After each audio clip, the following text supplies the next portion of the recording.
Entry हो चुकी है।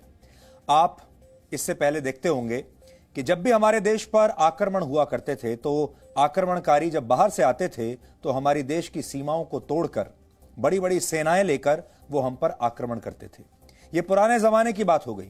अब जो नए आक्रमण होते हैं वो इंटरनेट के जरिए होते हैं, सोशल मीडिया के जरिए होते हैं, और आज एक ऐसा ही बहुत बड़ा आक्रमण भारत पर किया गया है और यह आक्रमण हो रहा है पश्चिमी दुनिया की तरफ से। आप सुन रहे होंगे कि पिछले 24 घंटे में अमेरिका की एक बहुत मशहूर पॉप स्टार हैं जिनका नाम है रिहाना, नोबेल पीस प्राइज की दौड़ में शामिल एक बहुत मशहूर एनवायरमेंटल एक्टिविस्ट हैं जिनका नाम है ग्रेटा थनबर्ग, और पॉर्न स्टार मिया खलीफा, इन तीनों ने किसान आंदोलन के समर्थन में अलग अलग ट्वीट्स किए हैं। सिर्फ 24 घंटे के अंदर तीनों ने ट्वीट्स किए हैं। पर क्या आपने सोचा कि इन तीनों की दुनिया वैसे तो बिल्कुल अलग अलग है, इनका एक दूसरे से कोई लेना देना नहीं, लेकिन वो कौन सी एक चीज है, वो कौन सा एक मुद्दा है जिसने इन तीनों को एक प्लेटफॉर्म पर, एक मंच पर एक साथ लाकर खड़ा कर दिया। अचानक 24 घंटे के अंदर इन तीनों को भारत के किसानों की इतनी चिंता कैसे होने लगी, जबकि इनका भारत से या भारत के किसानों से दूर दूर तक कोई लेना देना नहीं। अगर आप इनसे यह भी पूछेंगे कि दुनिया के नक्शे पर भारत कहां पर है, तो शायद यह भी ना बता पाए। इस सवाल का जवाब आपको हमारे अलावा कोई और दे नहीं सकता। यह भारत की बदनामी करने वाला एक अंतर्राष्ट्रीय गैंग है जिसके पीछे वो तमाम विदेशी ताकतें हैं जो भारत के टुकड़े टुकड़े करना चाहती हैं। हमारा इतिहास ये बताता है कि अपने फायदे के लिए विदेशियों का साथ देने वाले, विदेशी आक्रमणकारियों का साथ देने वाले जयचंद हमारे देश में बहुत हुए हैं। एक जमाना था जब बाहर से आने वाले आक्रमणकारी बड़ी बड़ी सेनाओं के साथ भारत की सीमाओं को लांघकर आक्रमण करते थे, पर अब ये युद्ध इंटरनेट पर लड़े जाते हैं और तलवार की जगह ट्वीट से वार किया जाता है। देश के इन डिजिटल जयचंदों की पहचान आज हम आपसे करवाएंगे। आज भारत पर और भारत के लोकतंत्र पर एक बहुत बड़ा वैचारिक हमला हुआ है, और वो वैचारिक हमला कैसे हुआ है, कितने योजनाबद्ध तरीके से हुआ है, उसका पूरा की पूरा रोड मैप इस समय मेरे हाथ में है। और ये पढ़कर आज जब मैं डीएनए में आपको सुनाऊंगा तो आपको समझ में आ जाएगा कि इसके पीछे कितनी बड़ी बड़ी ताकतें हैं, इसके पीछे कौन कौन सी मार्केटिंग एजेंसियां हैं, इसके पीछे कितने देशों के सांसद हैं, इसके पीछे कितने देशों के मंत्री हैं, और जबरदस्त कोऑर्डिनेशन के साथ एक रोड मैप बनाया गया है जिसमें यह तय किया गया है कि कैसे भारत के लोकतंत्र को धाराशायी कर देना है, क्योंकि भारत अब दुनिया में अकेला ऐसा देश है जिसमें लोकतंत्र आज भी इतनी मजबूती के साथ खड़ा हुआ है, और यह बात अब दुनिया से देखी नहीं जा रही। और ये पूरी दुनिया के लोग इस किसान आंदोलन की आड़ में आकर इसे अपनी ढाल बनाकर भारत को अब बदनाम करने की एक बहुत बड़ी मुहिम चला रहे हैं, और इस मुहिम में पैसे की बरसात हो रही है। इतना पैसा खर्च किया जा रहा है, एक एक ट्वीट करने के लिए हो सकता है करोड़ों रुपया खर्च किया गया हो। यह पूरा प्लान एक्सपोज करने के बाद हम आपको बेंगलोर आज लेकर चलेंगे, बेंगलुरु, जहां आज से एरो इंडिया 2021 की शुरुआत हुई है, जिसमें दुनिया के श्रेष्ठ विमान, ड्रोन्स और हवाई सुरक्षा उपकरण बनाने वाली बड़ी बड़ी अंतर्राष्ट्रीय कंपनियां हिस्सा ले रही हैं, और ये सब यही चाहती हैं कि भारत उनके हथियार खरीद ले। लेकिन यहां भारत की आत्मनिर्भरता का ऐसा प्रदर्शन हो रहा है जिसने हथियार बनाने वाली इन बड़ी बड़ी कंपनियों और इनके बिचौलियों की बेचैनी को बढ़ा दिया है। आत्मनिर्भर भारत का शक्तिशाली विश्लेषण भी आज हम आपको दिखाएंगे, लेकिन सबसे पहले आज की तमाम बड़ी खबरें नॉन स्टॉप न्यूज में। किसान आंदोलन और कृषि कानूनों को लेकर सोशल मीडिया में भारत विरोधी दुष्प्रचार पर विदेश मंत्रालय ने कड़ा जवाब दिया और अफवाहें न फैलाने की नसीहत दी है। अमेरिकी पॉप स्टार रियाना और एनवायरमेंट एक्टिविस्ट ग्रेटा थनबर्ग के किसान आंदोलन को समर्थन देने और ट्विटर पर ट्रेंड किए जाने पर प्रतिक्रिया में विदेश मंत्रालय ने कहा, हैशटैग और कमेंट लोगों को लुभाने का तरीका है। बिना जाने बयान ना तो सटीक है, ना जिम्मेदाराना। सनसनी फैलाना सही नहीं है, सही तथ्य पता करें। कृषि कानून संसद में चर्चा के बाद ही पारित हुए हैं। विदेश मंत्रालय ने जवाब में 2 हैशटैग इंडिया टुगेदर और हैशटैग इंडिया अगेंस्ट प्रोपोगेंडा भी जारी किए। अमेरिकी पॉप स्टार रियाना ने किसान आंदोलन को समर्थन देते हुए हैशटैग फार्मर्स प्रोटेस्ट के साथ ट्वीट किया था, हम इस बारे में बात क्यों नहीं कर रहे हैं। इसके बाद ग्रेटा थनबर्ग ने इसी हैशटैग के साथ ट्वीट किया, हम भारत में जारी किसान आंदोलन के साथ खड़े हैं। भारत विरोधी प्रचार में अमेरिका की अडल्ट स्टार मिया खलीफा और अमेरिकी उपराष्ट्रपति कमला हैरिस की भांजी वकील मीना हैरिस ने भी ट्वीट किए थे। कृषि कानूनों पर विदेशी दुष्प्रचार को सरकार के मंत्रियों ने कड़ा जवाब दिया है। गृह मंत्री अमित शाह ने हैशटैग इंडिया टुगेदर और हैशटैग इंडिया अगेंस्ट प्रोपोगेंडा पर ट्वीट किया। कोई प्रोपोगेंडा भारत के भाग्य का फैसला नहीं कर सकता। विदेश मंत्री एस जयशंकर ने भी ट्वीट किया, भारत को टारगेट करने वाले अभियान कभी सफल नहीं होंगे। अमेरिकी पॉप स्टार रियाना के ट्वीट का कांग्रेस प्रवक्ता रणदीप सुरजेवाला ने समर्थन किया था। इसी पर संसद में भी कांग्रेस ने कहा कि देश की छवि विदेश में खराब हो रही है। सर, देश की छवि बाहर में बड़ी खराब हो रही है सर। हमारे यहाँ लगता है कि ब्रिटिश की हुकूमत आ गए सर। जवाब में बीजेपी ने कहा कि कृषि कानून पर रियाना की जानकारी भी कांग्रेस नेता राहुल गांधी जैसी ही है। एक और है रिहाना, उन्होंने भी ट्वीट किया है। न राहुल को मालूम है कुछ कृषि के बारे में, न रिहाना को मालूम है कुछ कृषि के बारे में। पूछिए दोनों को, ये रबी क्रॉप क्या होता है, खरीफ क्रॉप क्या होता है, कुछ नहीं मालूम। न राहुल को मालूम, न रिहाना को मालूम, मगर दोनों की आदत एक है, दोनों ट्वीट कर रहे हैं। किसानों के मुद्दे पर सोशल मीडिया में भारत विरोधी दुष्प्रचार फैलाए जाने पर पूरे देश ने सख्त विरोध किया है। भारतीय क्रिकेट टीम के पूर्व कप्तान सचिन तेंदुलकर ने राष्ट्र से एकजुट रहने की अपील की है। उन्होंने ट्वीट किया, भारत की संप्रभुता से समझौता नहीं किया जा सकता है।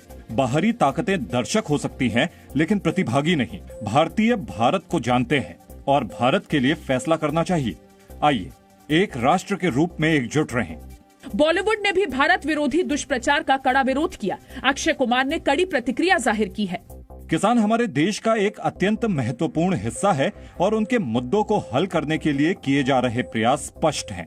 मतभेद पैदा करने वाले किसी व्यक्ति पर ध्यान देने के बजाय एक सौहार्दपूर्ण संकल्प का समर्थन करें। अजय देवगन ने भारत के खिलाफ दुष्प्रचार को गलत बताया। भारत या भारतीय नीतियों के खिलाफ किसी भी तरह का दुष्प्रचार ठीक नहीं है। इस समय बिना किसी अंतर्कलह के एकजुट होना जरूरी है।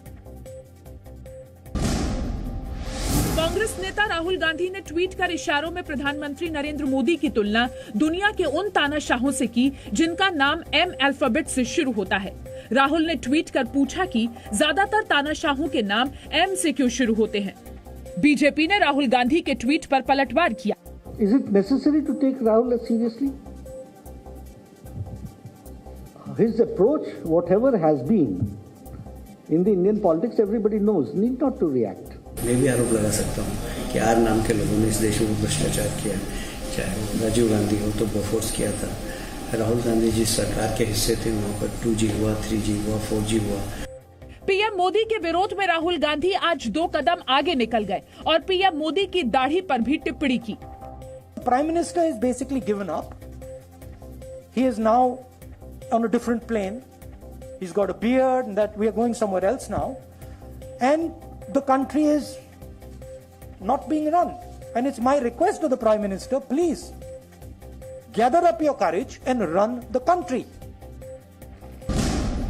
संसद की कार्यवाही को मोबाइल फोन में रिकॉर्ड करने वाले सांसदों को उपराष्ट्रपति वेंकैया नायडू ने आज कड़ी चेतावनी दी। It has been observed that some members are using their mobile phones to record the proceedings of the House. Rajya Sabha में कल कृषि कानूनों को लेकर हुए हंगामे की कुछ सांसदों ने रिकॉर्डिंग की थी और इसे सोशल मीडिया पर शेयर किया था। सभापति वेंकैया नायडू ने कहा, सदन में मोबाइल फोन का इस्तेमाल नियमों के खिलाफ है। सदस्य ध्यान रखें कि ये संसदीय शिष्टाचार के खिलाफ है। ये विशेषाधिकार हनन और अवमानना दायरे में आ सकता है। हालांकि उपराष्ट्रपति ने किसी का नाम नहीं लिया। उन्होंने मीडिया से भी उम्मीद जताई कि इस तरह की रिकॉर्डिंग को प्रसारित करने से बचेगा। आज बहुत महत्वपूर्ण दिन है, बहुत बड़ा दिन है और आज के दिन के महत्व को आप समझिए, इसे गंभीरता से लीजिए, क्योंकि आज भारत के लोकतंत्र पर, भारत के 135 करोड़ लोगों पर एक बहुत बड़ा हमला, बहुत बड़ा आक्रमण करने की कोशिश की गई है। और अंतर्राष्ट्रीय ताकतें जो शायद हमें आज भी वैसा ही कमजोर समझती हैं जैसा हम अंग्रेजों के जमाने में हुआ करते थे। उन्हें बहुत बड़ी गलतफहमी इस बार हो गई और अब तक उन्हें पता चल गया होगा कि ये भारत पुराना भारत नहीं है, ये नया भारत है और ये जवाब देना जानता है। और ये सारी बातें हम आपको क्यों कह रहे हैं वो समझने के लिए सबसे पहले मैं आपको कुछ तस्वीरें दिखाना चाहता हूं। और इनमें पहली तस्वीर एक बहुत मशहूर पॉप स्टार है अमेरिका की, जिनका नाम है रिहाना। पहली तस्वीर रिहाना की है, अमेरिका की मशहूर पॉप सिंगर। दूसरी तस्वीर स्वीडन की एक पर्यावरण कार्यकर्ता ग्रेटा थर्नबर्ग की है, इनका नाम आपने सुना होगा। और तीसरी तस्वीर एडल्ट फिल्म इंडस्ट्री में काम कर चुकी अमेरिका की एक मॉडल और पॉर्न स्टार मिया खलीफा की है। दुनिया की इन तीन बड़ी शख्सियतों में इतनी ज्यादा असमानताएं हैं कि इन्हें किसी एक विषय पर एक साथ देखने के बारे में कोई सोच भी नहीं सकता। इन सब के जो विषय हैं, इन सब के जो कामकाज हैं, इन सब की जो दुनिया है, इकोसिस्टम है, वो एक दूसरे से इतने अलग अलग हैं कि इनके रास्ते एक दूसरे को कभी काट ही नहीं सकते। ये कभी आपको एक मंच पर दिखेंगे ही नहीं, क्योंकि इनके बीच में कोई समानता नहीं है, इनके बीच में कुछ भी कॉमन नहीं है, इनका एक दूसरे से कोई लेना देना नहीं है।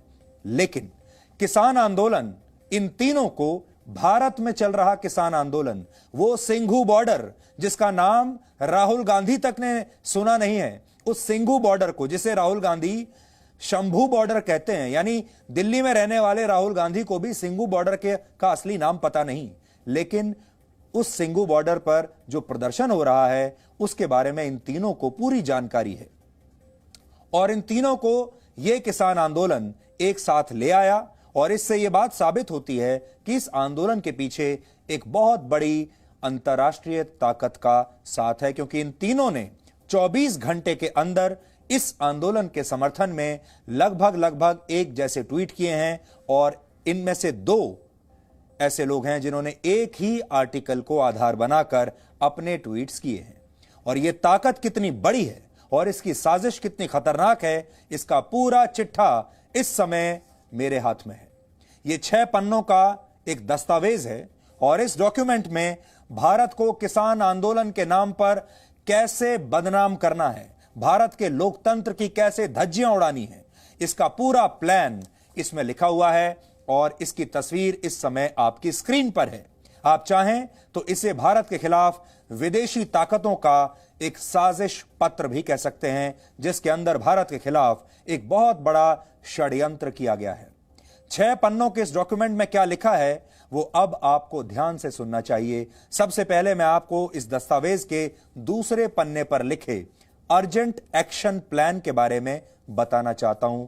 इसकी एक तस्वीर आपकी स्क्रीन पर है और एक कॉपी इस समय मेरे हाथ में है, जो मैं अब आपको पढ़कर बताऊंगा। और इस डॉक्यूमेंट में ग्रेटा थनबर्ग का बहुत इंटरेस्ट है, बहुत दिलचस्पी है और वो इसका खुद प्रचार कर रही हैं। अब इसके दूसरे पन्ने पर क्या है मैं आपको बताता हूं।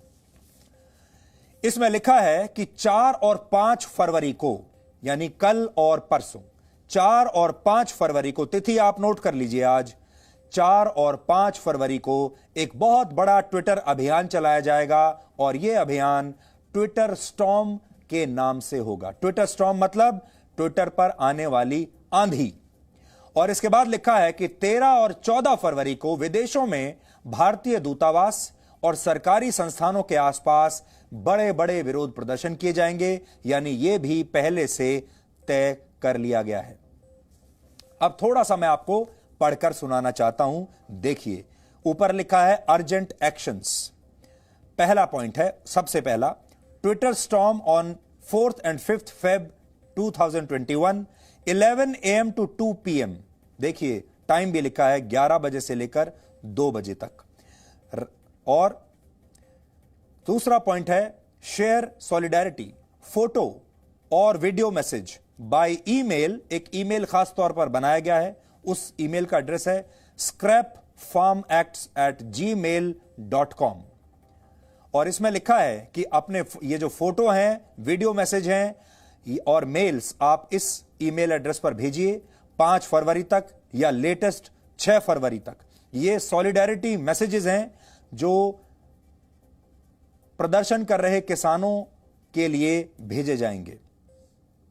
इसके बाद प्रायर एक्शंस में लिखा है शेयर सॉलिडेरिटी फोटो और वीडियो मैसेजेस बाय ईमेल, जो मैंने आपको अभी पढ़कर बताया। और यह पुराना है, इसमें लिखा है कि 25 जनवरी तक आप इसको भेज दीजिए, क्योंकि 26 जनवरी की प्लानिंग चल रही थी। फिर दूसरा पॉइंट है डिजिटल स्ट्राइक, इसके अंदर लिखा हुआ है, यानी डिजिटल तरीके से कैसे स्ट्राइक करनी है। हैशटैग है hashtag ask India why, video and photo messages on or before 26 January, यह लिखा है यहां पर। और आपने देखा होगा, इसीलिए 26 जनवरी को यह पूरा मुद्दा ट्रेंड कर रहा था। अब आपको समझ में आ गया कि जो कुछ आपने उस दिन टीवी पर देखा था हमारे गणतंत्र दिवस के दिन, वो एक बहुत बड़ी अंतर्राष्ट्रीय साजिश थी। और यह साजिश खुद ग्रेटा थनबर्ग अपने ट्विटर हैंडल से शेयर कर रही है। आगे देखिए, ट्वीट स्टॉर्म के बारे में लिखा है। ट्वीट स्टॉर्म होगा 23 जनवरी को 11:30 बजे के बाद, इसमें पूरा लिखा हुआ है। फिर एक जूम सेशन खास तौर पर ऑर्गेनाइज किया गया है, जिसमें आप अपने सवाल पूछ सकते हैं। और उसमें आप पूछ सकते हैं अलग अलग रिप्रेजेंटेटिव से, अगर आपके मन में इसे लेकर कोई भी सवाल है। और आगे यह भी लिखा है, we will be happy to organise another session, write to us at scrapfarmacts@gmail.com, इसके अंदर लिखा हुआ है। फिर है फिजिकल एक्शंस, देखिए, near Indian embassies, government offices, media houses और इवन एक और खास बात, Adani and Ambani offices globally 26 January, यहां लिखा हुआ है। मैं आपको दिखा देता हूं और करीब से भी। इसमें लिखा है यह फिजिकल एक्शन होगा 26 जनवरी को, जिसमें दुनिया भर में भारतीय दूतावास होंगे, सरकारी दफ्तर होंगे, मीडिया हाउसेज होंगे। और यह भी लिखा है कि अडानी और अंबानी के अगर कोई दफ्तर हैं तो वहां पर भी आप धरना प्रदर्शन और हिंसा कर सकते हैं। फिर अगला पॉइंट है, वॉच आउट और ज्वाइन द फार्मर्स मार्च और parade, a first of its kind into Delhi and back to the borders on 26 January. इसमें यह भी लिखा है कि 26 जनवरी को किसानों का जो मार्च या परेड होने वाली है, जो कि अपने किस्म की पहली परेड है दुनिया की, उसे आप ज्वाइन कर सकते हैं 26 जनवरी को, यह इसके अंदर लिखा हुआ है। अब आप सोच लीजिए, और यह डॉक्यूमेंट देश में नहीं बना, देश के बाहर बना है, और इसे शेयर कर रही हैं ग्रेटा थनबर्ग, जो वही कार्यकर्ता जिनके बारे में बहुत सारे लोग कहते हैं कि इन्हें नोबेल पीस प्राइज मिलना चाहिए। अब मैं इसका कवर आपको दिखाना चाहता हूं, ये कवर, और स्क्रीन पर भी आपको ये कवर दिखाता हूं। देखिए इस पर क्या लिखा है। कवर का जो पेज है, इसमें हैशटैग दिया है आस्क इंडिया वाई, ये हैशटैग है। फिर लिखा है global farmers strike first wave, will you be part of the largest protest in human history. ये पूछ रहे हैं लोगों से, will you be part of the largest protest in human history, यानी मानव इतिहास का सबसे बड़ा प्रोटेस्ट, सबसे बड़ा आंदोलन। और लोगों से आह्वान किया गया है कि क्या आप इसका हिस्सा बनेंगे। और फिर आप जो आगे पढ़ेंगे तो हैरान रह जाएंगे कि ग्रेटा थनबर्ग के विचार हमारे देश के बारे में क्या है। देखिए, फिर लिखा है to stand up against India's failing democracy.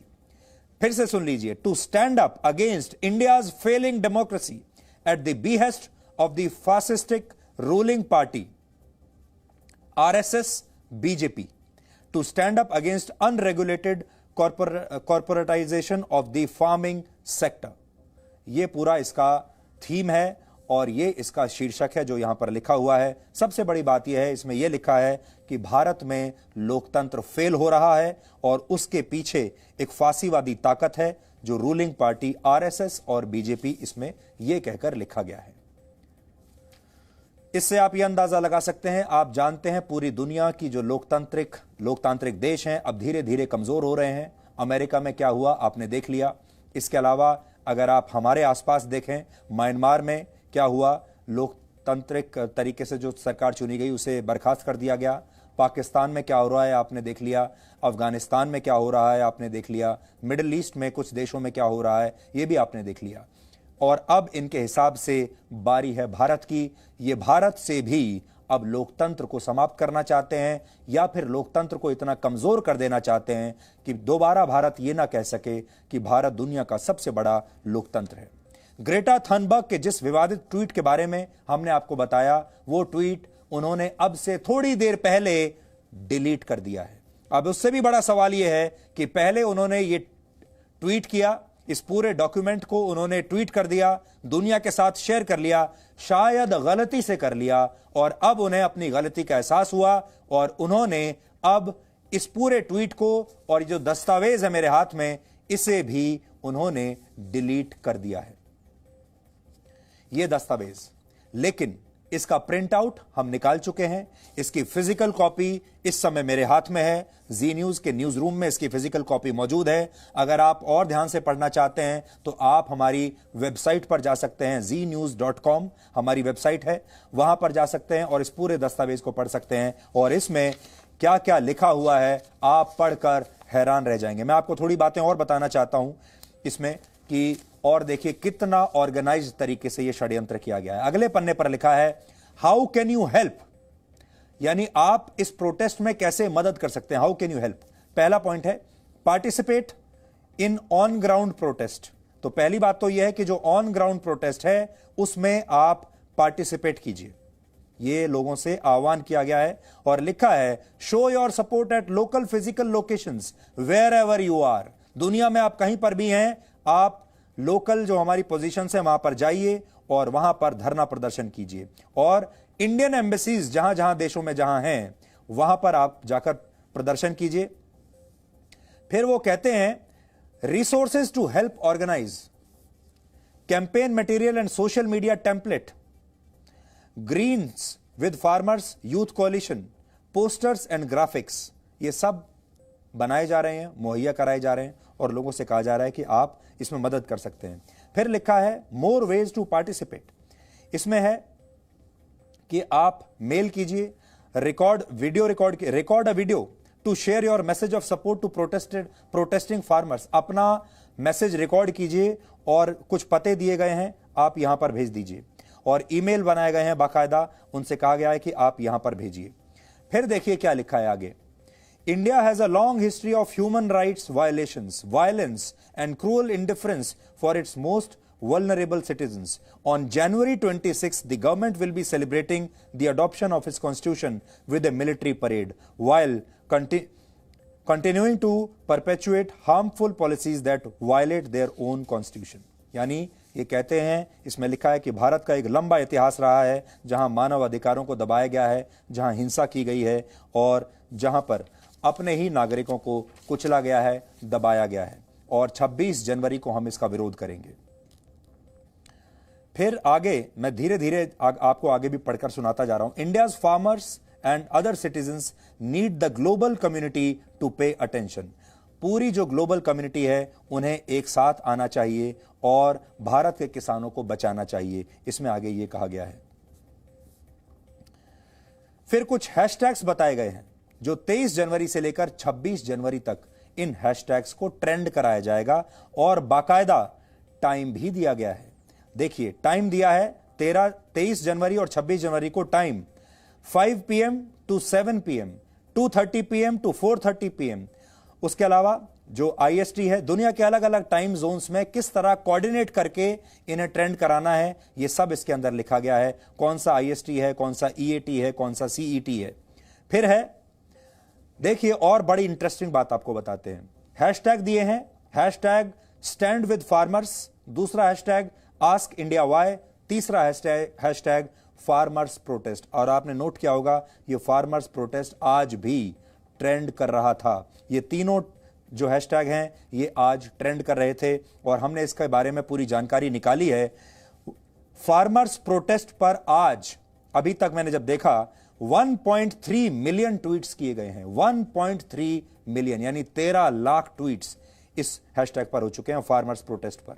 Ask India Y पर 10,000 प्रोटेस्ट हुए हैं और स्टैंड विद फार्मर्स पर 13,000 ट्वीट्स हुए हैं। अब आगे ये लिखते हैं कि आप जब ट्वीट करेंगे तो इसमें उन्होंने कुछ ट्विटर हैंडल्स दिए हैं, उन्हें आपको टैग करना है।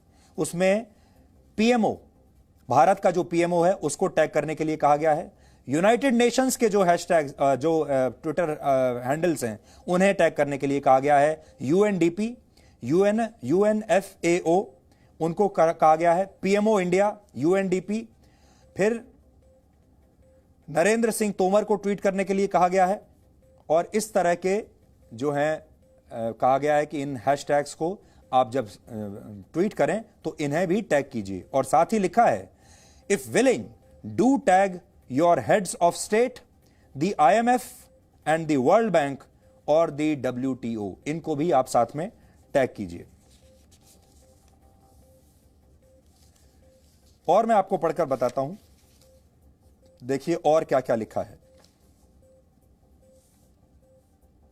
जो पिटीशन है उसके बारे में थोड़ा और एक्सप्लेन किया है इन्होंने।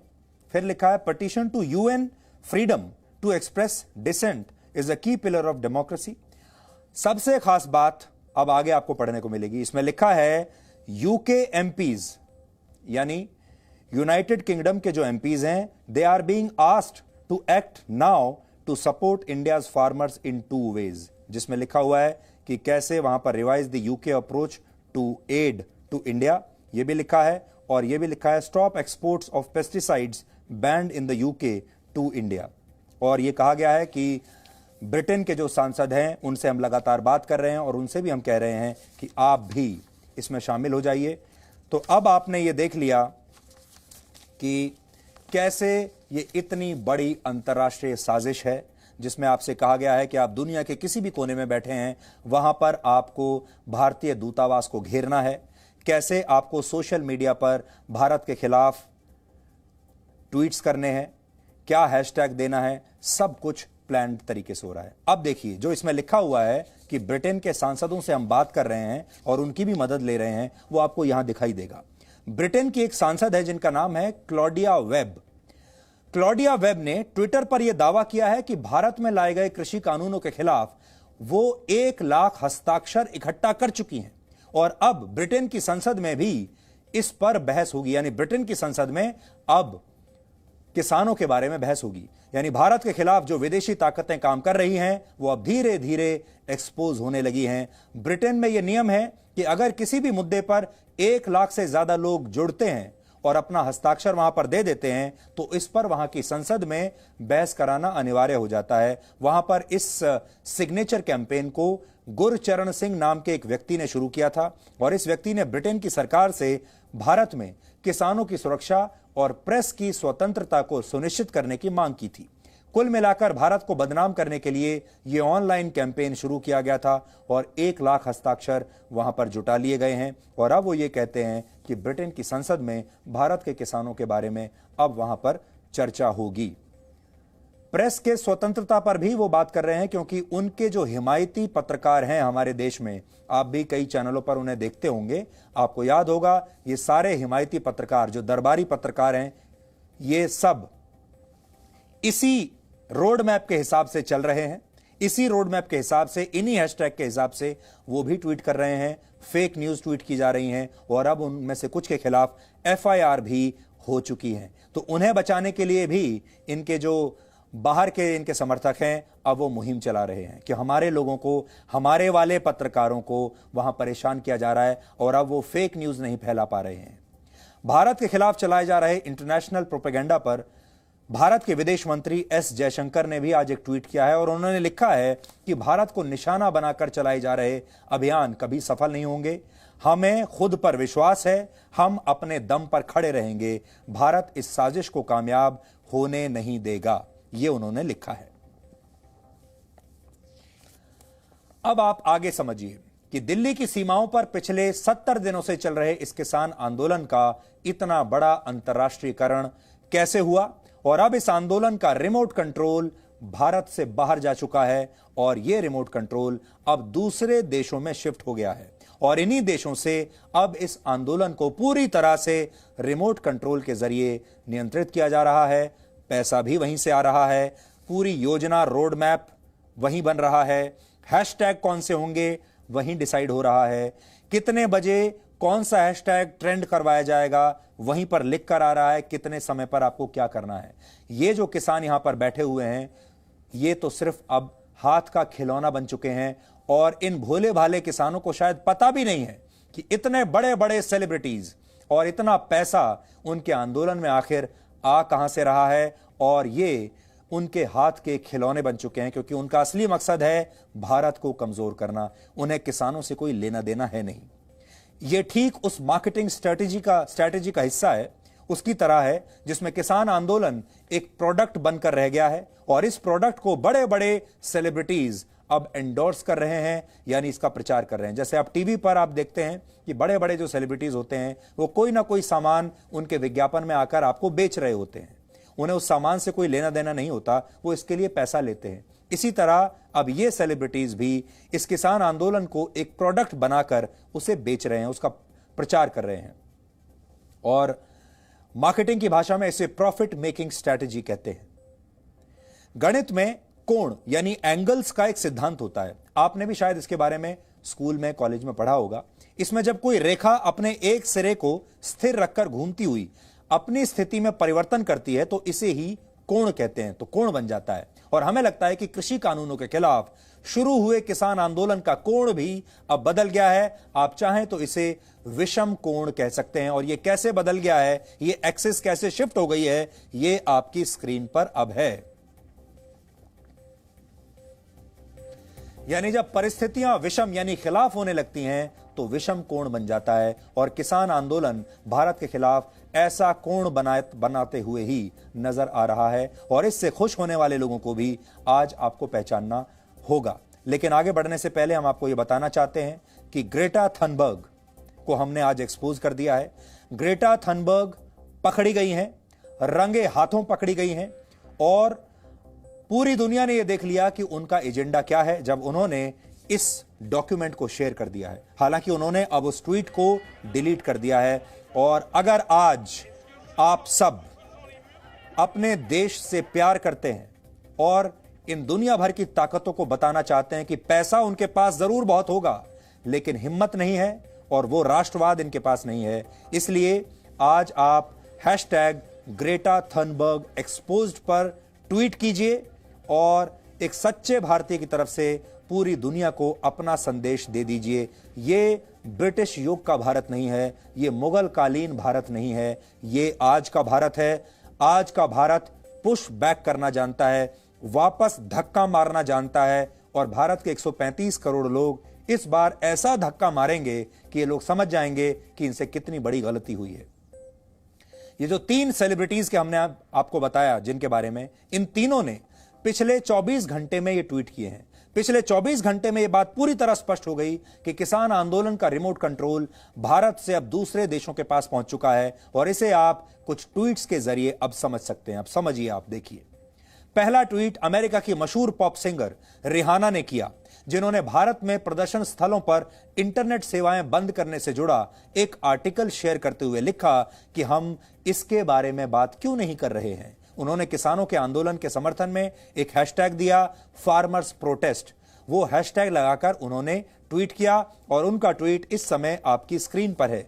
और मैं आपको जो यहां पढ़कर बता रहा हूं, मेरे हाथ में जो मैंने यहां पर आपको पढ़ के बताया है, इसमें भी देखिए रिहाना ने जो ट्वीट किया और रिहाना ने जो हैशटैग का इस्तेमाल किया है, वो हैशटैग वही है जो इस दस्तावेज में लिखा हुआ है कि आपको दुनिया भर में इतने बजे इस तारीख को इस हैशटैग के साथ ट्वीट करना है, और उसी हैशटैग के साथ रिहाना ट्वीट कर देती है।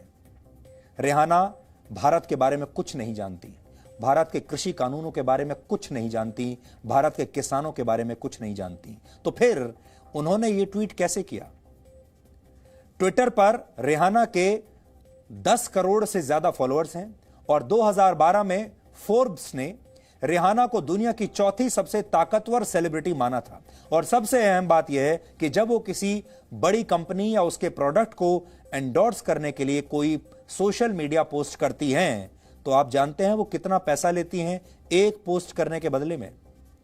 उनका जो प्राइस है वो है 3 करोड़ 27 लाख रुपए, रुपयों में, इंडियन रुपीज में अगर हम बात करें, 3 करोड़ 27 लाख रुपए लेती हैं एक ट्वीट करने का या एक सोशल मीडिया पोस्ट करने का। तो आप समझ सकते हैं कि यह किसान आंदोलन के समर्थन से ज्यादा असल में एक मार्केटिंग स्ट्रेटेजी का हिस्सा है, जिसमें किसान आंदोलन एक प्रोडक्ट बनकर रह गए हैं, क्योंकि हमारे देश के किसानों का इस्तेमाल हो रहा है। यहां मैं ये तो नहीं कह सकता, मेरे पास कोई दस्तावेज भी नहीं है जहां मैं ये साबित कर सकूं कि रिहाना ने पैसा लिया है और ये ट्वीट किया है, लेकिन रिहाना जैसी सेलिब्रिटी जिसका भारत में कोई इंटरेस्ट नहीं, किसान आंदोलन में कोई इंटरेस्ट नहीं, और एक ट्वीट करती है और उसी हैशटैग के साथ करती है जो इस दस्तावेज में लिखा है, उससे यह शक जरूर होता है कि हो सकता है कि यह भी एक बड़ी मार्केटिंग स्ट्रेटेजी का हिस्सा हो। आज कोई भी बड़ी कंपनी अपने प्रोडक्ट के बारे में ट्वीट कराने के लिए इन बड़ी सेलिब्रिटीज के मैनेजर से बात कर सकती है। मैनेजर पूरा सौदा उनको करके देते हैं, पूरा कॉन्ट्रैक्ट बताते हैं और बताते हैं कि इतना पैसा लगेगा और उसके बदले में ये सेलिब्रिटी आपके लिए एक ट्वीट कर देंगे। यहां समझने वाली बात यह भी है कि रिहाना का जन्म अमेरिका में नहीं बल्कि बारबाडोस में हुआ था, और बारबाडोस प्रशांत महासागर के कैरिबियन आइलैंड पर स्थित है। और आपको जानकर आश्चर्य होगा कि बारबाडोस ने भारत से कोरोना वायरस की 2 लाख वैक्सीन मांगी है। यानी रिहाना का जो देश है वो हमसे कोरोना वायरस की वैक्सीन मांग रहा है, हम उन्हें मदद कर रहे हैं, और भारत किसी भी पल ये वैक्सीन बारबाडोस को भेज सकता है, या हो सकता है अब तक भेज भी चुका हो। 2 लाख वैक्सीन हम भेज रहे हैं उसके देश में, और वो उस देश की नागरिक वो हमारे बारे में ये लिखती है। भारत एक तरफ से वैक्सीन भेज रहा है, दूसरी तरफ रिहाना भारत के खिलाफ किसान आंदोलन को एंडोर्स कर रही हैं, इस दस्तावेज को एंडोर्स कर रही हैं जिसमें लिखा है to stand up against India's failing democracy. अब आप दूसरा ट्वीट देखिए।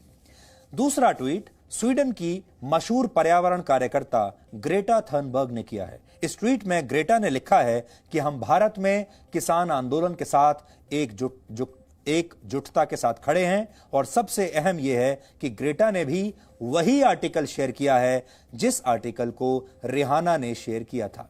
यानी ग्रेटा थनबर्ग और रिहाना ने दोनों ने 24 घंटे के अंदर एक ही आर्टिकल को शेयर किया है। वो आर्टिकल CNN का आर्टिकल है, और दोनों ने एक जैसे ट्वीट, एक जैसा हैशटैग, एक जैसा आर्टिकल 24 घंटे के अंदर दोनों ने ट्वीट किया।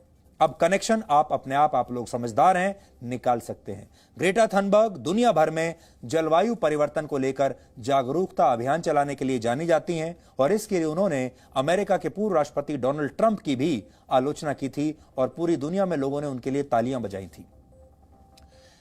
लेकिन हमारा यहां सवाल यह है कि क्या ग्रेटा थनबर्ग को यह पता है कि जिन किसानों का उन्होंने समर्थन किया वही किसान सीमित संसाधनों की वजह से भारत में पराली जलाकर प्रदूषण फैलाते हैं। और पिछले दिनों किसानों ने सरकार के सामने अपनी ये शर्त रखी थी कि पराली जलाने पर कार्रवाई के नियमों को खत्म कर देना चाहिए, और सरकार ने किसानों के दबाव में आकर ये मांगें, ये शर्त मान भी ली थी। यानी अब किसानों ने सरकार से ये बहुत बड़ा बदलाव करवा लिया है। अब किसान पराली जलाने के लिए स्वतंत्र हैं। किसानों ने कहा कि हम पराली जलाते थे, जलाते हैं, आगे भी जलाएंगे, और किसान और सरकार हमारे खिलाफ कोई कानूनी कार्रवाई नहीं कर सकती। और जो सरकार ने लिखा था कि उनके खिलाफ कानूनी कार्रवाई होगी, उनके खिलाफ मामला चल सकता है, बन सकता है, वो सब सरकार से उन्होंने वापस करा लिया। और ये ग्रेटा थनबर्ग ये कहती हैं कि मैं पर्यावरण कार्यकर्ता हूं, पर्यावरण को बचाने के लिए काम करती हूं। लेकिन क्या इन्होंने ये पढ़ा था कि भारत के जो आंदोलनकारी किसान हैं वो ये कहते हैं कि हम पराली जलाएंगे, और उन्हें इस बात की कोई चिंता नहीं कि पर्यावरण कितना भी खराब हो और कितना भी प्रदूषण उसकी वजह से फैले। यहां पर उनका क्या कहना है? अब यहां 2 अहम बातें हैं। पहला ये कि अगर ग्रेटा थनबर्ग इन सब के बारे में जानती हैं तो क्या पर्यावरण के लिए उनका प्रेम झूठा और दिखावटी है? और दूसरी बात यह कि अगर उन्हें इसकी जानकारी नहीं है तो फिर उन्होंने बिना पढ़े और बिना रिसर्च किए ही आंदोलन कर रहे किसानों को अपना इतना बड़ा समर्थन कैसे दे दिया? क्या दबाव था उनके ऊपर? किसने उनसे कहा था कि आप ये ट्वीट कीजिए? इन दोनों बातों को समझने के बाद एक गंभीर सवाल यह उठता है कि फिर क्यों ना यह मान लिया जाए कि किसान आंदोलन को मिल रहा यह समर्थन सोची समझी अंतर्राष्ट्रीय रणनीति का हिस्सा है, और यह पूरी तरह से प्रायोजित है, और मार्केटिंग कंपनियां अपनी कमाई और भारत की बदनामी के लिए ग्रेटा थनबर्ग और रिहाना जैसे सेलिब्रिटीज का पूरा इस्तेमाल कर रही है। रिहाना और ग्रेटा की तरह अमेरिका की एक और मशहूर मॉडल हैं और पॉर्न स्टार हैं जिनका नाम है मिया खलीफा। मिया खलीफा भी उनके साथ ट्वीट करने में शामिल हो गई और उन्होंने भी, सोचिए, मिया खलीफा एक पॉर्न स्टार हैं और उन्होंने किसान आंदोलन का समर्थन किया है। उन्होंने किसानों को समर्थन देते हुए एक ट्वीट किया और लिखा कि भारत में मानवाधिकार उल्लंघनों पर यह क्या चल रहा है। उन्होंने नई दिल्ली के आसपास के इलाकों में इंटरनेट काट दिया है, ऐसा उन्होंने लिखा है। भारतीय किसानों के प्रति मिया खलीफा की हमदर्दी दिखावटी क्यों है, इसे आप वर्ष 2015 में उनके द्वारा किए गए एक ट्वीट के जरिए समझिए। इस ट्वीट में, जो कि 2015 में उन्होंने किया था, उन्होंने लिखा था कि वो भारत की जमीन पर कभी पैर नहीं रखना चाहेंगी। सोचिए, जिस व्यक्ति को कल तक भारत से इतनी नफरत थी, उसके मन में भारत के किसानों के लिए यह सच्चा प्रेम कैसे उमड़ आया, वो भी बिल्कुल अचानक से। मार्केटिंग की भाषा में समझें तो अब किसी मुद्दे पर समर्थन जुटाने का यह नया तरीका बन चुका है। जैसे कोई बड़ा सेलिब्रिटी किसी ब्रांड को एंडोर्स करता है, ठीक वैसे ही अब इन बड़े बड़े सेलिब्रिटीज का इस्तेमाल ऐसे मुद्दों के लिए भी होने लगा है जिसमें भीड़ को उस प्रोपेगेंडा का हिस्सा बना लिया जाता है जिसकी डोर मुट्ठी भर लोगों के हाथों में होती है और वही लोग रिमोट कंट्रोल से इसे चलाते हैं और वही लोग इसमें पैसा भी खर्च करते हैं। और किसान आंदोलन के साथ भी ठीक अब वैसा ही हुआ है। यह आंदोलन जब शुरू हुआ था तब इसका मकसद था कृषि कानूनों को रद्द कराना, लेकिन जिस दिन से इस आंदोलन ने झूठ के हाईवे पर चलना शुरू किया, उस दिन से ही यह आंदोलन अपने रास्ते से भटक गया और 26 जनवरी को हम इस भटके हुए आंदोलन का असली चेहरा देख चुके हैं। आज की परिस्थितियों से समझें तो किसान आंदोलन का न सिर्फ अंतर्राष्ट्रीयकरण हो चुका है, बल्कि इस आंदोलन पर अब पैसे की बरसात हो रही है। मार्केटिंग कंपनियां और कुछ खास लोग इस आंदोलन को शानदार बनाने के लिए, इस आंदोलन की छवि को चमकाने के लिए बहुत बड़े पैमाने पर काम कर रहे हैं। और ये ठीक वैसा ही है जैसे स्वास्थ्य के लिए खराब माने जाने वाले प्रोडक्ट्स का भी इस तरह प्रचार किया जाता है, जैसे ये प्रोडक्ट्स आपकी जिंदगी को बदल देंगे। लेकिन जब आप इन प्रोडक्ट्स को इस्तेमाल करते हैं तो इन कंपनियों की पोल खुल जाती है। आज भारत सरकार की तरफ से भी इस पर एक बयान जारी किया गया है जिसमें लिखा है कि हम ये अपील करते हैं कि इस तरह के विषयों पर प्रतिक्रिया देने से पहले तथ्यों का पता लगाया जाए और इन मुद्दों को अच्छे से समझा जाए। सोशल मीडिया पर सनसनीखेज हैशटैग लगाने और कमेंट करने का लालच न तो पूरी तरह से सही है और न ही जिम्मेदाराना है, खासकर तब जब ऐसा जाने माने लोग और अन्य लोग करते हैं। यह बयान भारत की सरकार की तरफ से आया है। आज आपको उन कंपनियों की क्रोनोलॉजी भी समझनी चाहिए जो मुट्ठी भर लोगों को फायदा पहुंचाने के लिए काम करती हैं। दुनिया भर में ऐसी बहुत सारी लाखों कंपनियां हैं जो असल में लॉबिंग का काम करती हैं, यानी ये कंपनियां किसी परछाई की तरह होती हैं लेकिन ये लॉबिंग करती हैं, जिन्हें आप अदृश्य ताकतें कह सकते हैं। ऐसी कंपनियां ही किसी एक विषय पर हजारों लाखों लोगों की भीड़ इकट्ठा करती हैं, उस विषय पर जो बड़े बड़े लोग हैं उनकी राय कायम करती हैं और इस विषय पर लोगों का ध्यान वो खींचने का काम करती हैं। और ऐसा करने के लिए उन्हें करोड़ों रुपए मिलते हैं। और ना सिर्फ अलग अलग देशों की सरकारें ऐसी कंपनियों को हायर करती हैं, बल्कि बहुत बड़े बड़े एनजीओज ऐसी कंपनियों को हायर करते हैं। बहुत सारी लॉबीज होती हैं जो नियमों को बदलवाना चाहती हैं, वो ऐसी कंपनियों को हायर करते हैं। हर तरह के सौदे में इस तरह की कंपनियों को हायर किया जाता है ताकि वो मान लीजिए किसी सौदे में 2 से 3 या और ज्यादा लोग एक दूसरे से कंपटीशन कर रहे हैं, तो अपने प्रतिद्वंदी को हराने के लिए, उसके खिलाफ एक माहौल बनाने के लिए ऐसी एजेंसीज को हायर किया जाता है। एक रिपोर्ट के मुताबिक वर्ष 2019 में अमेरिका में लोगों का ध्यान अपनी नीतियों और विषयों की तरफ आकर्षित करने के लिए लगभग 25,000 करोड़ रुपए खर्च हुए थे। अब आप समझ सकते हैं यह व्यापार कितना बड़ा है। आज अगर आप इतिहास के पन्नों को पलटकर देखें तो यह समझने का दिन है कि जब भारत के आंतरिक मामलों को सुलझाने के लिए बाहरी लोगों की मदद ली गई तो इसके परिणाम हर बार कितने खतरनाक हुए। हम सदियों तक इसी की वजह से गुलाम बने रहे और कई तरह के अत्याचार हमारे देश के लोगों ने सहे, क्योंकि हम इकट्ठा एकजुट कभी नहीं हो पाए। अंग्रेजों ने भारत पर 174 वर्षों तक राज किया। अंग्रेजों से पहले हम पर मुगलों का कब्जा था और उससे पहले भी कई विदेशी आक्रमणकारियों ने भारत को लूटा है। यह सब इसलिए हुआ क्योंकि भारत में एक ही गलती को बार बार दोहराया गया और वो गलती थी देश के आंतरिक मामलों में बाहरी लोगों की मदद लेना अपने लालच की वजह से।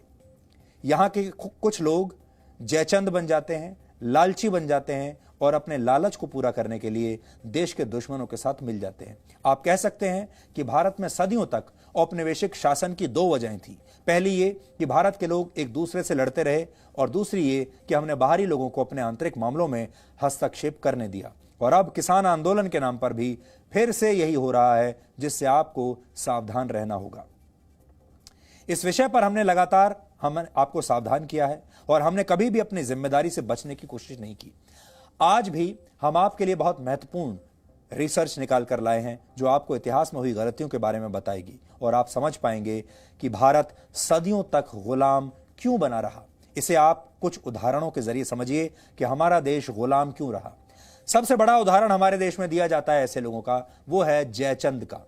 ऐसा कहा जाता है कि जयचंद ने दिल्ली की सत्ता के लालच में पृथ्वीराज चौहान के खिलाफ मोहम्मद गौरी का साथ दिया था और वर्ष 1192 में तराइन के दूसरे युद्ध में मोहम्मद गौरी को अपनी सेना देकर पृथ्वीराज को हरा दिया था।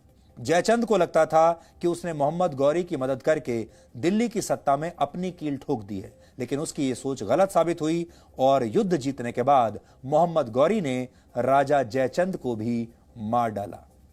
दूसरा उदाहरण है राजा मानसिंह का। 15वीं सदी में जब महाराणा प्रताप भारत को आजाद कराने के लिए दर दर लड़ाइयां लड़ रहे थे और भटक रहे थे और देश को मुगलों से बचाने की कोशिश कर रहे थे, तब उस समय राजा मानसिंह मुगलों के साथ जाकर खड़े हो गए। वो मुगलों की सेना के प्रमुख थे और आमेर के भी राजा थे और वर्ष 1576 में लड़े गए हल्दी घाटी के युद्ध में राजा मानसिंह मुगल सेना के सेनापति बन गए और तब महाराणा प्रताप ने राजा मानसिंह को मारकर उन्हें उनकी गद्दारी की सजा दी थी।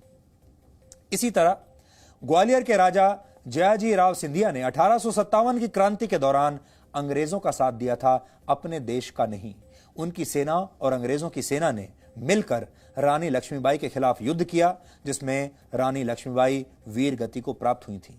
युद्ध के बाद अंग्रेजों ने सिंधिया को ग्वालियर का महाराजा होने की मान्यता दी।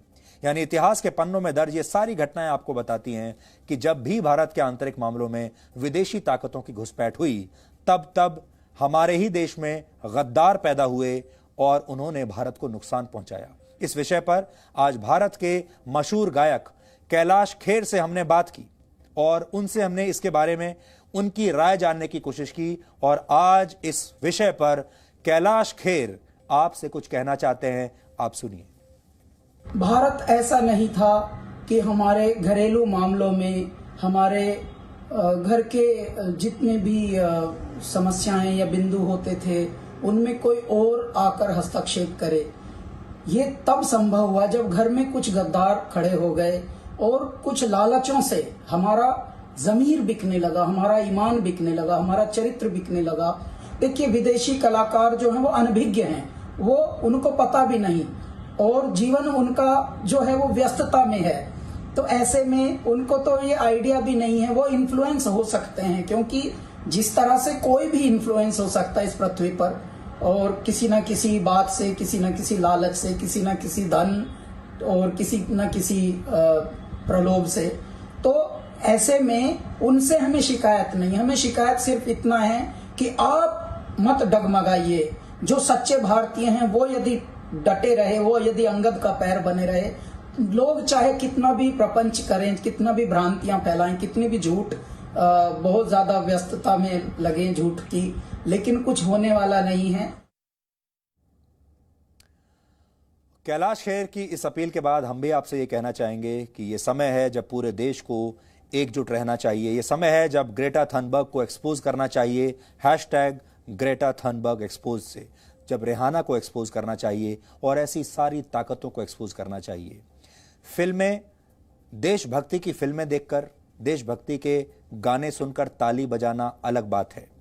26 जनवरी और 15 अगस्त को अपनी डीपी बदल लेना अलग बात है, लेकिन ऐसे मौके पर देश के साथ खड़ा होना ही सच्ची देशभक्ति होगा। इसलिए आज आपको मौन नहीं रहना है, आज आपको चुप नहीं रहना है।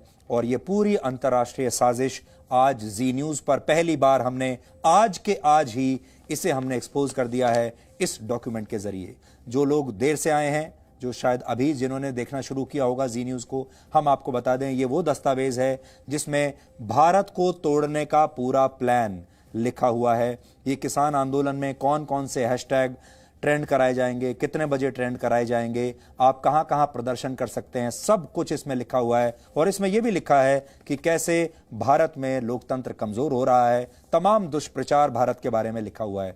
यानी यह डॉक्यूमेंट सिर्फ वही व्यक्ति लिख सकता है जिसे भारत से बहुत नफरत हो। और इस डॉक्यूमेंट को ग्रेटा थनबर्ग ने शायद गलती से शेयर कर दिया और यह हमारे हाथ लग गया और हमने उन्हें एक्सपोज कर दिया। इसलिए ग्रेटा थनबर्ग एक्सपोज पर आप हैशटैग लगाकर ट्वीट करते रहिए।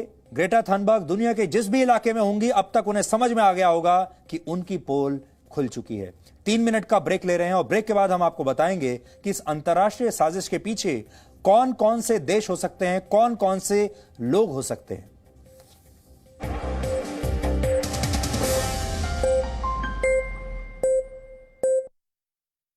करें easy mall app for such amazing deals on thousands of products, वो भी डायरेक्टली फ्रॉम मैन्युफैक्चरर्स। साथ ही देखिए lip smacking food videos, health and fitness videos, top news videos, Bollywood videos और भी बहुत कुछ। डाउनलोड करें easy mall Android app for unlimited shopping, entertainment and more. Easy mall, आपका अपना वीडियो ऐप।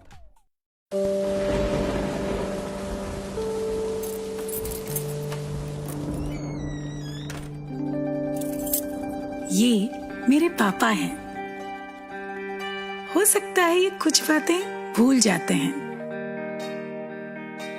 लेकिन मुझसे जुड़ी हर यादें मन की परतों में ठीक वैसे ही सजा रखी हैं जैसे इस अलमारी में कपड़ों की तह। उनके संघर्ष की धूप ने मुझे लक्ष्य पाने की सीख दी है और उनकी सांवली छाया ने माँ के संस्कार।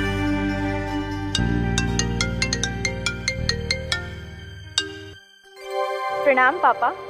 जीते रहो। आज तो हाँ पता है, आज आपके लिए बहुत स्पेशल दिन है। आज मैं आपको बहुत मिस कर रही हूँ पापा। इतिहास में ऐसा पहली बार हो रहा है जब लेफ्टिनेंट के परिवार वाले पासिंग आउट परेड का हिस्सा नहीं बन पाए, लेकिन कोरोना काल में 130 करोड़ भारतीय उनसे यही कहना चाहते हैं, विजयी भव। पापा कहते हैं कि संभव की सीमा जानने के लिए असंभव से आगे निकलना पड़ता है और योद्धा वही है जिसके मन में गौरवशाली परंपराओं के लिए सम्मान हो और जिसके कंधों पर अपने देश का अभिमान हो। Ladies and gentleman, lieutenant Anjali Kumar. Zee News, परंपरा संस्कारों की। 1 साल पहले ग्रेजुएशन कंप्लीट करा था। घर पे सबको बहुत उम्मीदें थी, बेटी है, कुछ करके दिखाएगी। काफी इंटर्नशिप्स भी करी थी कॉलेज में, प्लेसमेंट भी हो ही चुका था, लेकिन कोविड के आते ही सब। क्या आप नौकरी को लेकर परेशान हैं? तो अब जी न्यूज पर देखिए रोजगार की हर खबर। जी रोजगार समाचार, दिन भर जी न्यूज पर।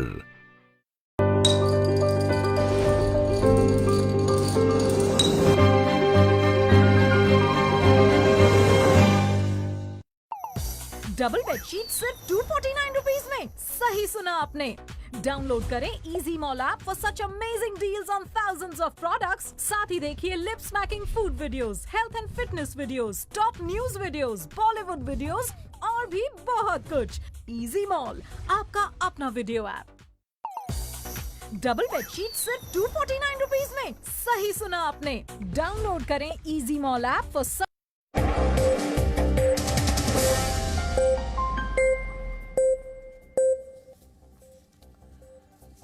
सबसे पहले हम आपका धन्यवाद देना चाहते हैं क्योंकि आज हमने जो हैशटैग आपके लिए दिया था, जो लगातार आपकी स्क्रीन पर आ रहा था, जिसमें हमने हैशटैग दिया था ग्रेटा थनबर्ग एक्सपोज्ड, इस समय नंबर 3 पर ट्रेंड कर रहा है और बड़ी संख्या में आप लोगों ने उस पर ट्वीट किया है और इन बड़े बड़े बिकाऊ सेलिब्रिटीज को यह बता दिया है कि भारत के लोग बिकाऊ नहीं हैं और भारत कमजोर नहीं है।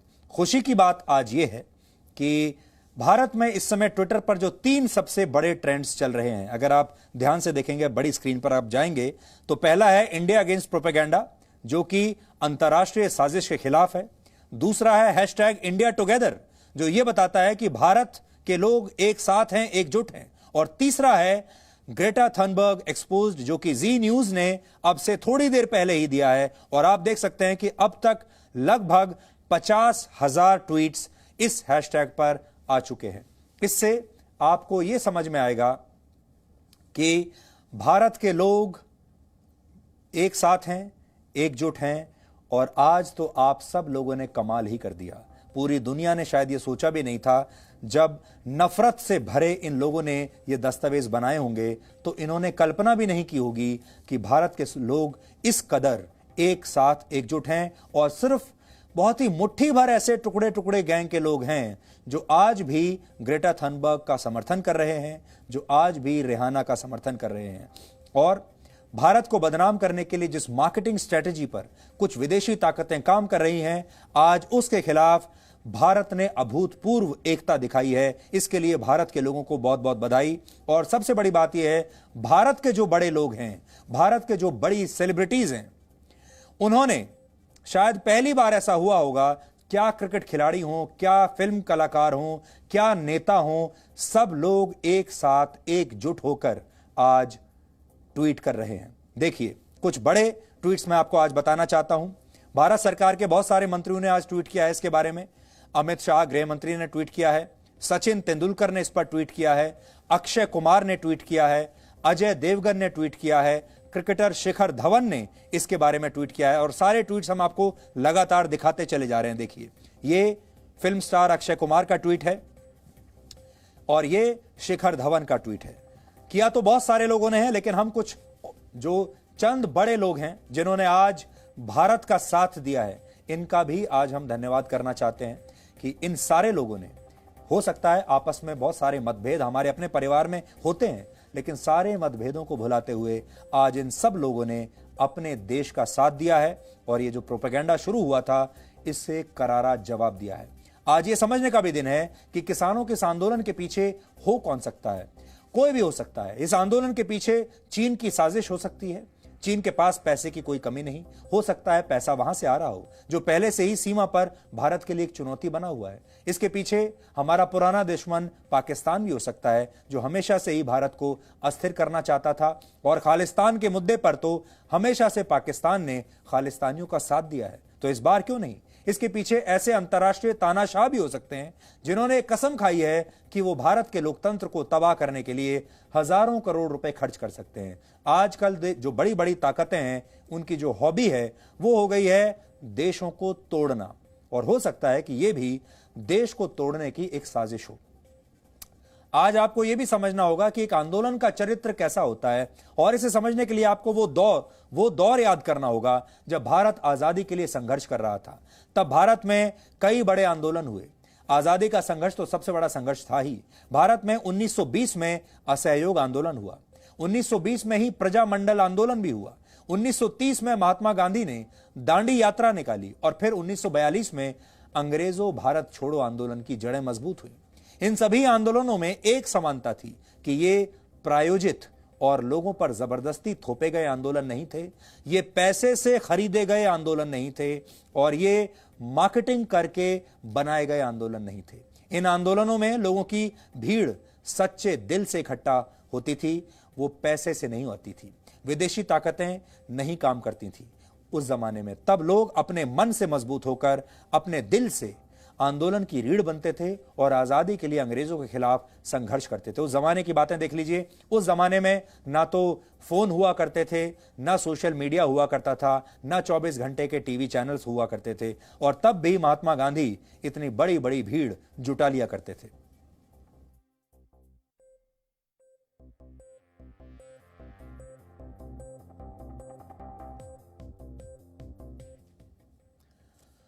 आजादी के बाद भी जब भारत में आंदोलन हुए और किसान सड़कों पर उतरे, तब भी ये आंदोलन कभी प्रायोजित नहीं थे। आपको 1974 में शुरू हुआ जेपी आंदोलन याद होगा। तब इस आंदोलन की कमान भारत के बड़े नेता जयप्रकाश नारायण के हाथों में थी। उनके कहने पर लोगों की भीड़ लाखों की संख्या में सड़कों पर उतर आती थी, पैसे लेकर नहीं आती थी। आज जो किसान आंदोलन दिल्ली की सीमाओं पर चल रहा है, वो आंदोलन कम है और आयोजन ज्यादा नजर आता है। वो एक ग्राउंड इवेंट ज्यादा नजर आता है। इस आंदोलन के लिए बड़ी बड़ी मार्केटिंग कंपनियां काम कर रही हैं, पैसा पानी की तरह बहाया जा रहा है और सबसे अहम बात यह कि यह आंदोलन अपने लक्ष्यों से भटक चुका है और अब पूरी तरह से विदेशी ताकतों के हाथ में यह आंदोलन आ चुका है। आपको याद होगा 1978 में चौधरी चरण सिंह ने किसानों का एक बहुत बड़ा आंदोलन शुरू किया था और किसानों की एक बहुत बड़ी रैली दिल्ली में की थी। 50 लाख लोग तब आए थे और जरा भी हिंसा उस दिन नहीं हुई थी। किसी ने लाल किले पर चढ़ने की कोशिश नहीं की, किसी ने तोड़फोड़ नहीं की, किसी ने पुलिस की पिटाई नहीं की। वो आंदोलन असली आंदोलन हुआ करते थे। ये आंदोलन अब नकली आंदोलन बन चुका है और इसमें सिर्फ इवेंट मैनेजमेंट कंपनियां ही अब शामिल हैं। भारत के लिए दुर्भाग्यपूर्ण है कि हमारे देश में जो लोग देशभक्ति की फिल्में देख देखकर सिनेमा हॉल में तालियां बजाते नहीं थकते, वही लोग देश के खिलाफ होने वाले इस दुष्प्रचार का हिस्सा बन जाते हैं और देश के प्रति अपने कर्तव्यों को डस्टबिन में डाल देते हैं। थोड़ी देर पहले हमने आपको वो 4-5 नाम दिखाए थे जिन्होंने आज ट्वीट्स किए भारत के समर्थन में, इंडिया के समर्थन में, देश के समर्थन में। आप जानते हैं उसके बाद अक्षय कुमार की ट्रोलिंग शुरू हो गई, उसके बाद सचिन तेंदुलकर की ट्रोलिंग शुरू हो गई, उसके बाद अजय देवगन की ट्रोलिंग शुरू हो गई और हमारे ही देश के अपने लोगों ने इन सारे बड़े बड़े स्टार्स को, सेलिब्रिटीज को ट्रोल करना शुरू कर दिया। इन्हें सोशल मीडिया पर गालियां देनी शुरू कर दी, इन्हें कहना शुरू कर दिया कि आप बिक चुके हैं। 3 बड़े ग्लोबल सेलिब्रिटीज जो कि बिके हुए हैं, जो कि हमारे देश का नुकसान कर रहे हैं, जो कि कह नहीं सकते, हो सकता है पैसा लेकर ये सब कर रहे हों, उनके लिए हमारे देश के कुछ मुट्ठी भर लोग, टुकड़े टुकड़े गैंग के लोग, उनके लिए हमदर्दी है और हमारे अपने लोगों के लिए उनके मन में कोई हमदर्दी नहीं। इनको अपना देश का साथ देने के लिए आज ये सहना पड़ा कि आज इनकी ट्रोलिंग हो रही है और अगर आप सोशल मीडिया पर जाएंगे तो ये लोग भी ट्रेंड कर रहे हैं। इसलिए हम चाहते हैं कि आज आपको ऐसे लोगों का चरित्र समझना चाहिए जो कि आज के जयचंद हैं। ये लोग किसान आंदोलन पर रिहाना और ग्रेटा थनबर्ग के समर्थन से बहुत खुश हैं, वो भी तब जब हमारे देश के किसानों से रिहाना का कोई संबंध नहीं।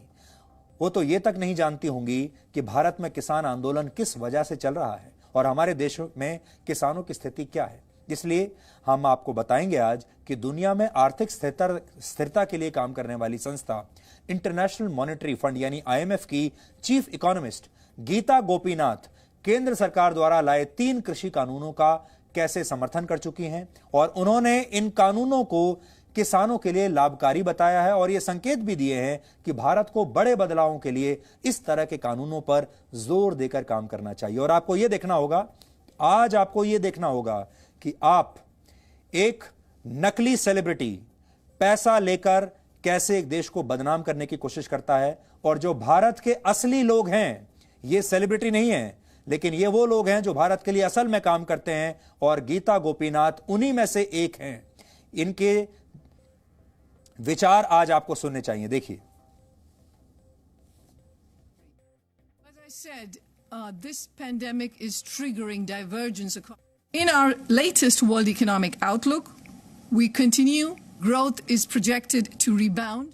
तो IMF ये कह चुका है कि भारत में जो नए कृषि कानून आ रहे हैं ये देश के लिए बहुत शुभ हैं और गीता गोपीनाथ भी ये कह चुकी हैं। और एक बार फिर से हम आपको अब ये बताना चाहते हैं कि ये जो बड़ी अंतर्राष्ट्रीय साजिश है इसकी बड़ी बातें क्या हैं, भूलिएगा नहीं, याद रखिएगा। और आपको ये भी बता दें कि अब आपका ये जो हैशटैग है, हैशटैग ग्रेटा थनबर्ग एक्सपोज्ड, अब दूसरे नंबर पर आ चुका है। यह है आपकी ताकत।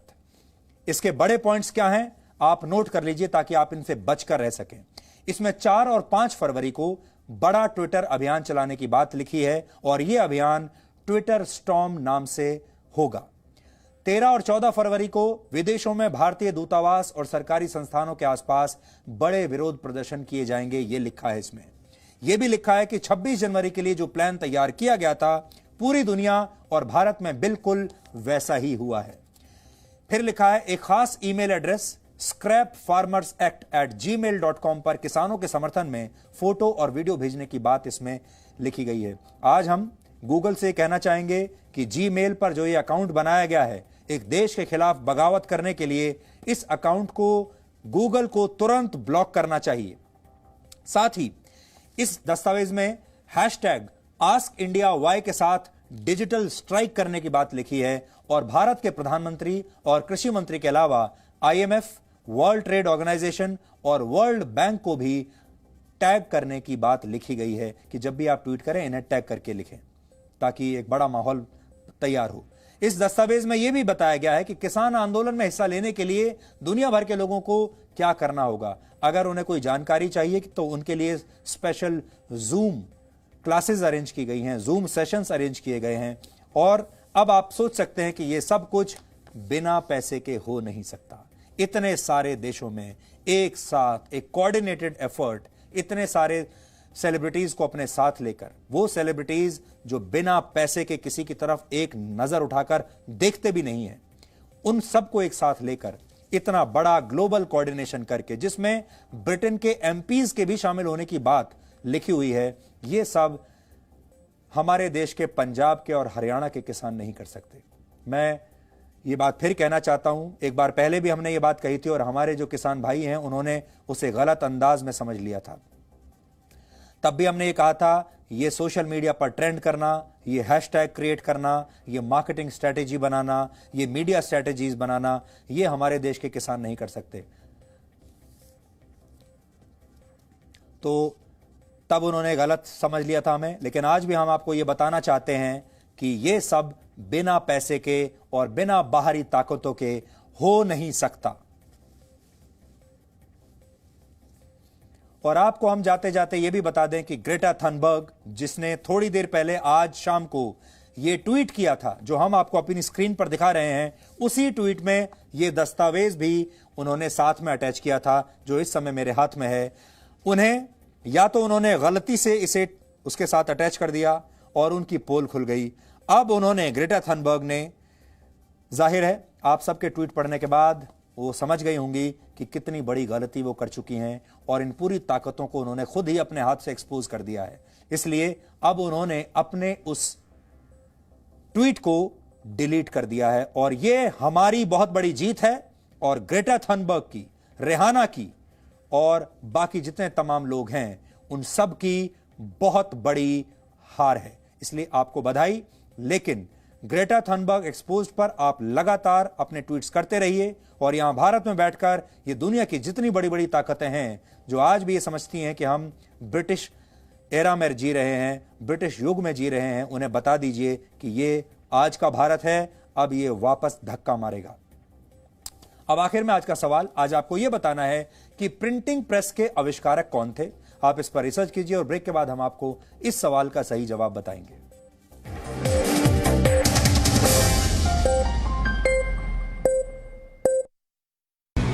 तो अब जी न्यूज पर देखिए रोजगार की हर खबर। जी रोजगार समाचार, दिन भर जी न्यूज पर।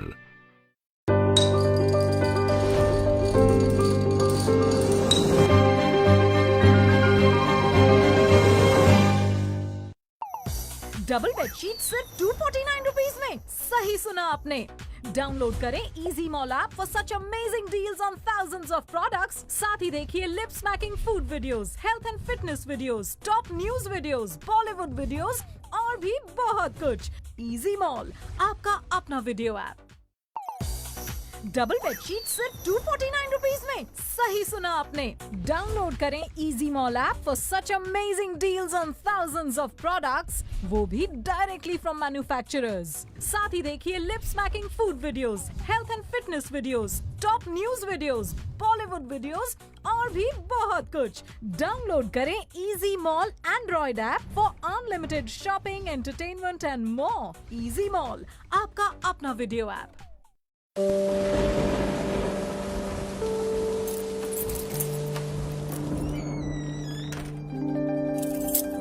ये मेरे पापा हैं। हो सकता है ये कुछ बातें भूल जाते हैं, लेकिन मुझसे जुड़ी हर यादें मन की परतों में ठीक वैसे ही सजा रखी हैं जैसे इस अलमारी में कपड़ों की तहें। उनके संघर्ष की धूप ने मुझे लक्ष्य पाने की सीख दी है और उनकी सांवली छाया ने माँ के संस्कार।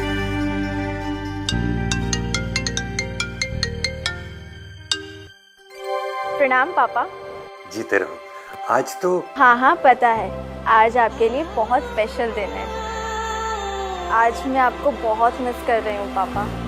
इतिहास में ऐसा पहली बार हो रहा है जब लेफ्टिनेंट के परिवार वाले पासिंग आउट परेड का हिस्सा नहीं बन पाए, लेकिन कोरोना काल में 130 करोड़ भारतीय उनसे यही कहना चाहते हैं, विजयी भव। पापा कहते हैं कि संभव की सीमा जानने के लिए असंभव से आगे निकलना पड़ता है, और योद्धा वही है जिसके मन में गौरवशाली परंपराओं के लिए सम्मान हो और जिसके कंधों पर अपने देश का अभिमान हो। Ladies and gentleman, lieutenant Anjali Kumar. Zee News, परंपरा संस्कारों की। 1 साल पहले ग्रेजुएशन कंप्लीट करा था। घर पे सबको बहुत उम्मीदें थी, बेटी है, कुछ करके दिखाएगी। काफी इंटर्नशिप्स भी करी थी कॉलेज में, प्लेसमेंट भी हो ही चुका था, लेकिन कोविड के आते ही सब। क्या आप नौकरी को लेकर परेशान हैं? तो अब जी न्यूज पर देखिए रोजगार की हर खबर। जी रोजगार समाचार, दिन भर जी न्यूज पर।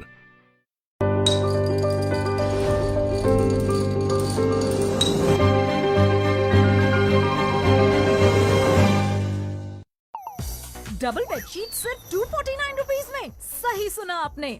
डाउनलोड करें easy mall app for such amazing deals on thousands of products. साथ ही देखिए lip smacking food videos, health and fitness videos, top news videos, Bollywood videos और भी बहुत कुछ। इजी मॉल, आपका अपना वीडियो ऐप। डबल बेडशीट सिर्फ 249 रुपीज में। सही सुना आपने। डाउनलोड करें easy mall app for such amazing deals on thousands of products, वो भी डायरेक्टली फ्रॉम मैन्युफैक्चरर्स। साथ ही देखिए lip smacking food videos, health and fitness videos, top news videos, Bollywood videos और भी बहुत कुछ।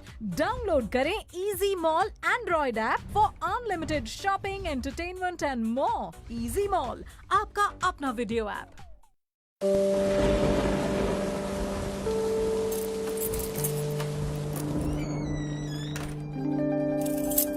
ये मेरे पापा हैं। हो सकता है ये कुछ बातें भूल जाते हैं, लेकिन मुझसे जुड़ी हर यादें मन की परतों में ठीक वैसे ही सजा रखी हैं जैसे इस अलमारी में कपड़ों की तह। उनके संघर्ष की धूप ने मुझे लक्ष्य पाने की सीख दी है, और उनकी सांवली छाया ने माँ के संस्कार।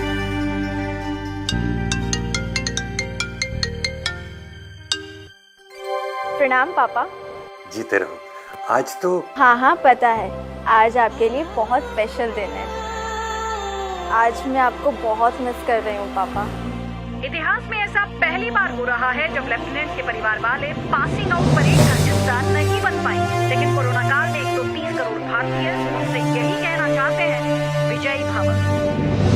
पापा कहते हैं कि संभव की सीमा जानने के लिए असंभव से आगे निकलना पड़ता है, और योद्धा वही है जिसके मन में गौरवशाली परंपराओं के लिए सम्मान हो और जिसके कंधों पर अपने देश का अभिमान हो। Ladies and gentleman, lieutenant Anjali Kumar. Zee News, परंपरा संस्कारों की।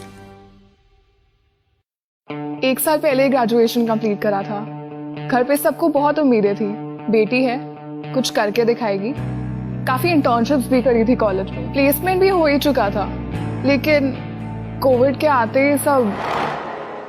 क्या आप नौकरी को लेकर परेशान हैं? तो अब जी न्यूज पर देखिए रोजगार की हर खबर। जी रोजगार समाचार, दिन भर जी न्यूज पर।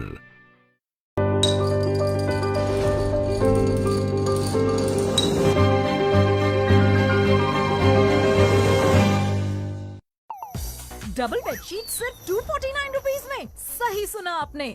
डाउनलोड करें easy mall app for such amazing deals on thousands of products. साथ ही देखिए lip smacking food videos, health and fitness videos, top news videos, Bollywood videos और भी बहुत कुछ।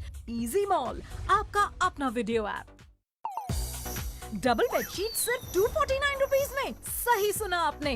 डाउनलोड करें easy mall app for such amazing deals on thousands of products, वो भी directly from manufacturers. साथ ही देखिए lip smacking food videos, health and fitness videos, top news videos, Bollywood videos और भी बहुत कुछ। डाउनलोड करें easy mall Android app for unlimited shopping, entertainment and more. Easy mall, आपका अपना वीडियो ऐप।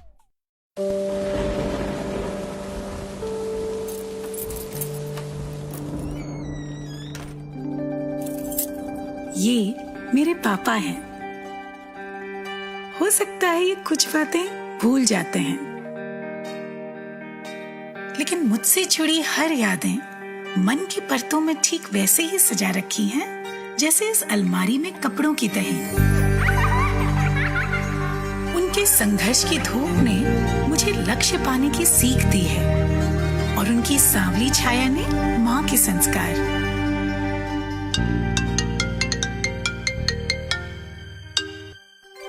प्रणाम पापा।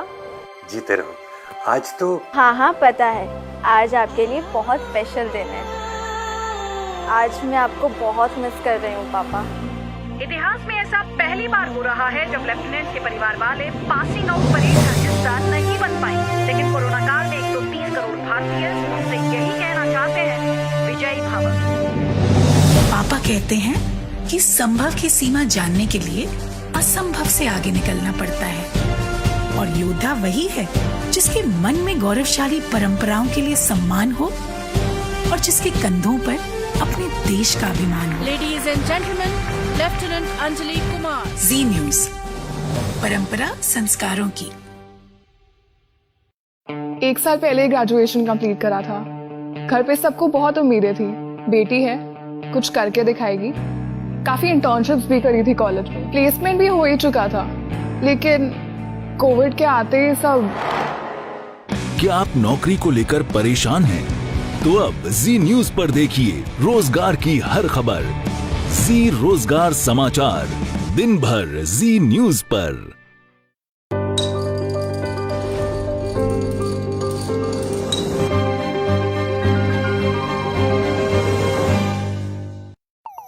डबल बेडशीट सिर्फ 249 रुपीज में। सही सुना आपने।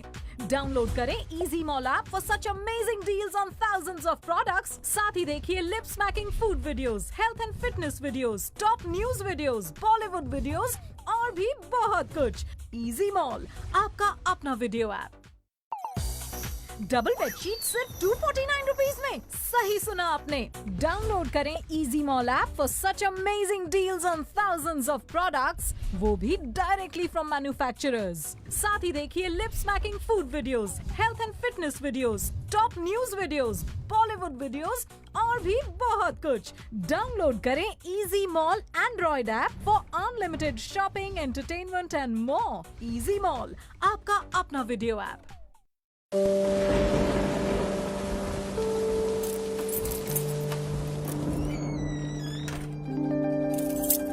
ये मेरे पापा हैं।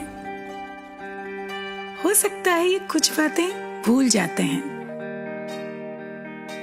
लेकिन मुझसे जुड़ी हर यादें मन की परतों में ठीक वैसे ही सजा रखी हैं जैसे इस अलमारी में कपड़ों की तरह। उनके संघर्ष की धूप ने मुझे लक्ष्य पाने की सीख दी है और उनकी सांवली छाया ने माँ के संस्कार।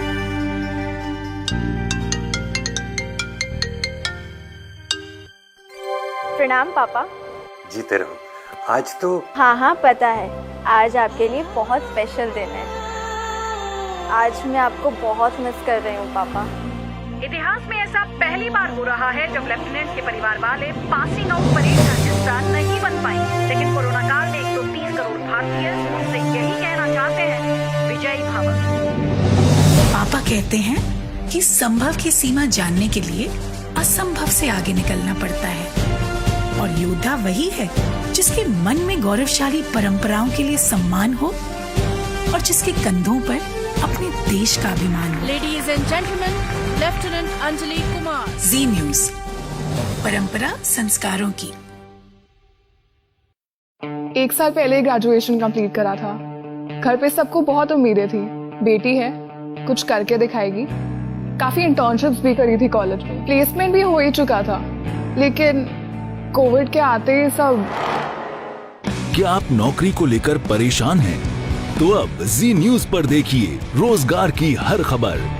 जी रोजगार समाचार, दिन भर जी न्यूज पर।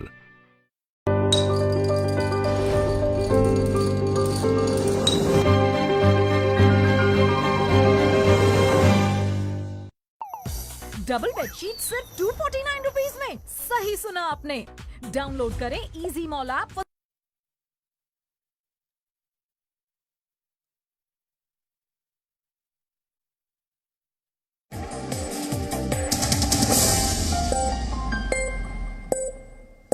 और आखिर में हम आप सबको एक बार फिर से बहुत बहुत धन्यवाद देना चाहते हैं और आपकी जीत पर आपको बहुत बधाई भी देना चाहते हैं।